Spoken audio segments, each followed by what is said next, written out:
Hey, I'm Esso. I'm a second year game science program student. And last year I did a little video about what I was doing to get myself noticed, hopefully to get a placement and later a job. And this is kind of part two. I'm just going to talk about what I've done since I left off. Well, firstly, I created a portfolio. I used WordPress to purchase a domain name, and you can tell by what it actually is that I'm quite happy with the name. And then I also used WordPress to design the site. I use WordPress themes and play around with it quite a bit to get it just right, and ultimately I'm quite happy with how it looked.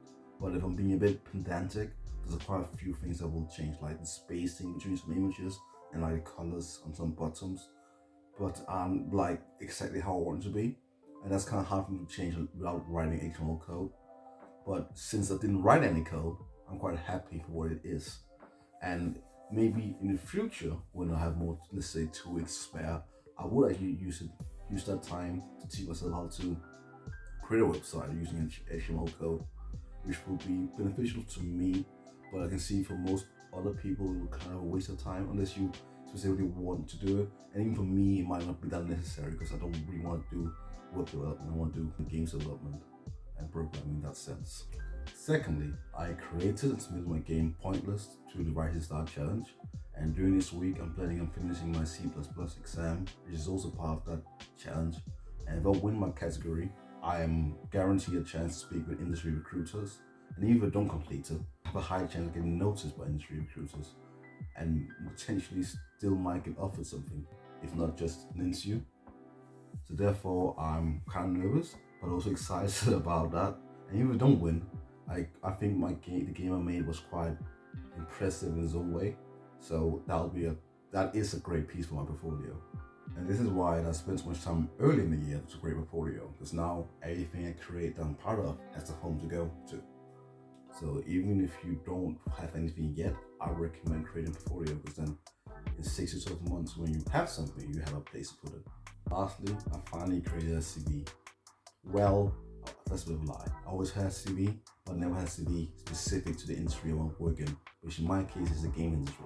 Because now, when I see available part-time positions or internships looking for an undergraduate who talks, looks, and acts like me, I can just send that in rather than having to scramble and create one from scratch.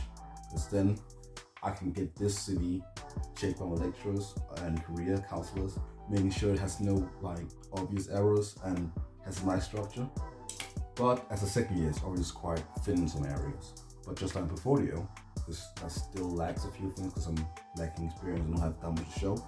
As I get experience and develop as an employee or a professional in my industry, I have more to add to it and more to show and talk about. I think what I'm doing right now is putting scaffolding in, so when I progress in my career, I have somewhere to place the building.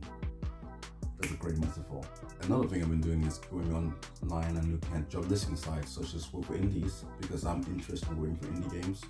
And though I'm probably not qualified for most of the jobs, I still look through the roles that I might be interested in and see what they require for that role. Because then I can tell myself, okay, I already know how to do that. This thing I don't know how to do, let me try and learn how to do it. And then when I have time in the summer, I can do that thing. Other sites I'm looking at is also Unitemps, which sometimes have some good part-time and full-time employment for game developers, and also Crafting Games. They usually have some good job offers as well. Anyways, that's everything I've done so far. So thank you for watching, and hopefully next time you see me, I will have a job offer. So see you then.